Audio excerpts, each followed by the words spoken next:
Hey guys, how is everyone doing today? I hope you are having a fantastic Sunday. I hope you have a great week, which you will. I just wanted to bring something to your attention. Um, I'm sure a lot of us have been through trauma, or you know someone, or we all know someone who's went through trauma. I myself have been through trauma a couple of times. So I'm well versed in hurt, pain, and trauma. Okay. So the other day at Bible study, we were talking about just things, and we have an interactive Bible study at my church. So my pastor had made a point to say, um, we do not need to stay in the past because it will hinder us. And I really started pondering on that. Like, wow. And it brought me back to a place of, I remember, and I'm still an advocate for domestic violence. I'm still an advocate for helping people, men, women, and children who have been through violent issues with family and within their home. But I remember going around town, being a part of nonprofits, and going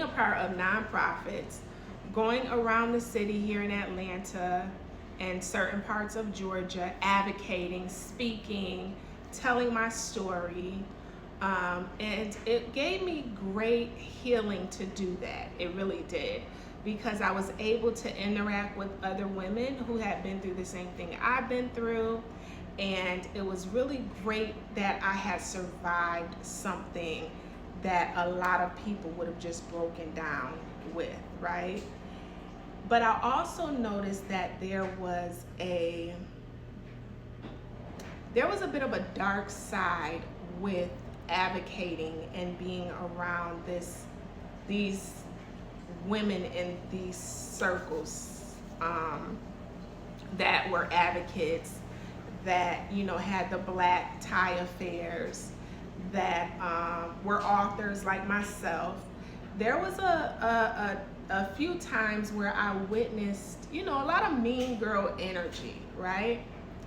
And advocating, not necessarily advocating itself, but being a part of this advocacy circle, it wasn't fun anymore. It didn't feel good anymore, because for me, if I'm going to do something, I'm going to do it from the heart. It's not going to be about me trying to make a dollar behind it.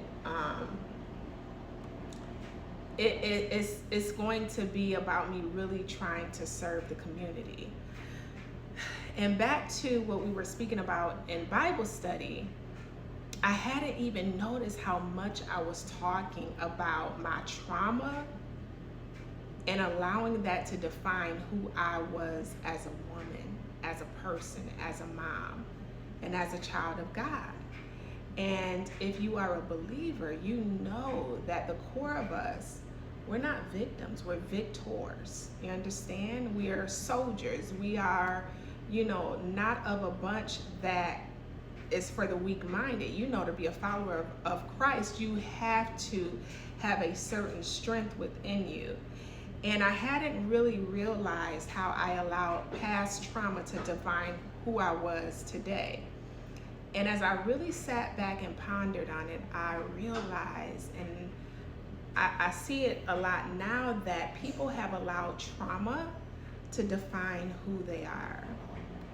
I also noticed that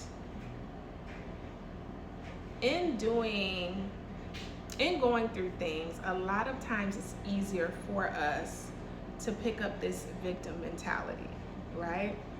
Like, for instance, when I went through what I went through, I had signs. God gave me signs. God also gave me direction, and I did not take heed.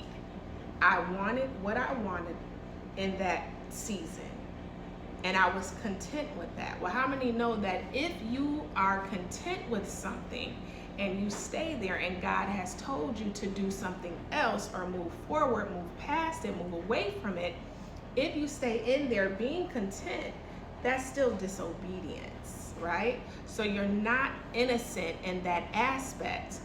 And I just really thought about all of these things of the past and allowing the past to define who you are, and also staying in a certain mode just because it's comfortable mentally.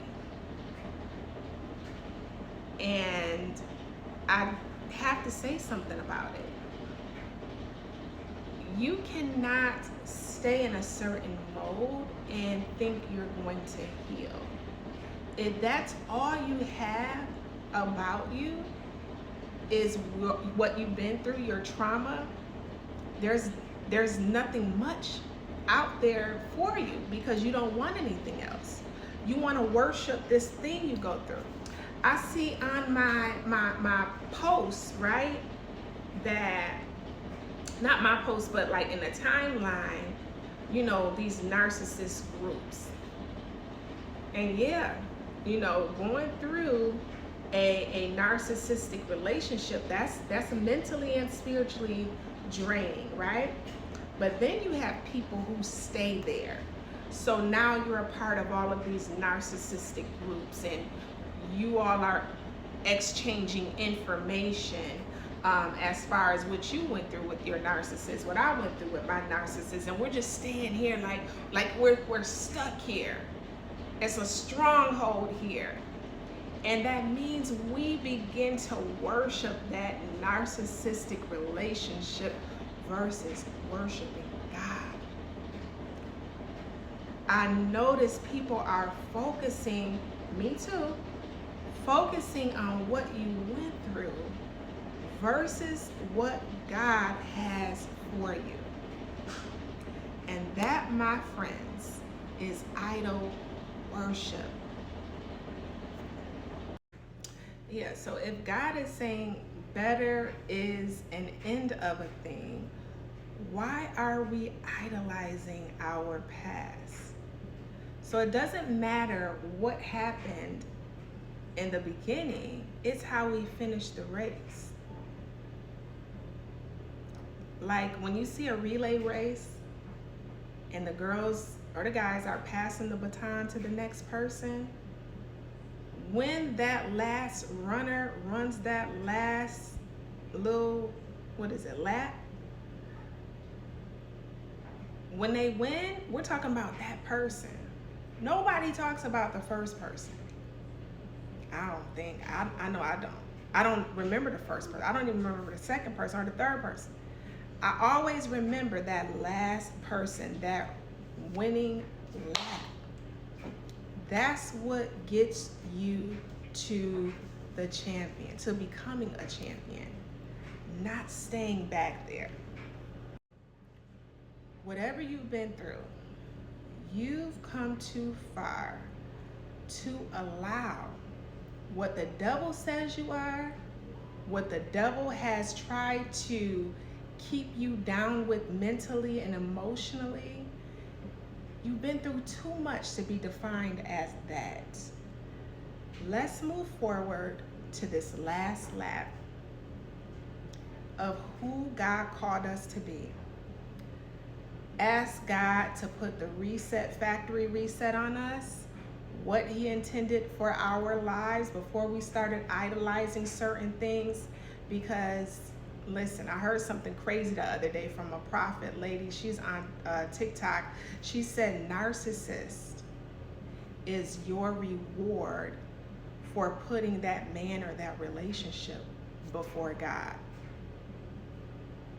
Listen, you may have went through something, but the victim mentality, God always gives you an out. Whether if you don't want to take it because of finances, a reputation, if God been told you to do something, you didn't do it, you have to be okay with wherever that puts you by obeying God. I hope you can hear my heart. I hope I'm not coming off too harsh, but we definitely got to take a look within ourselves.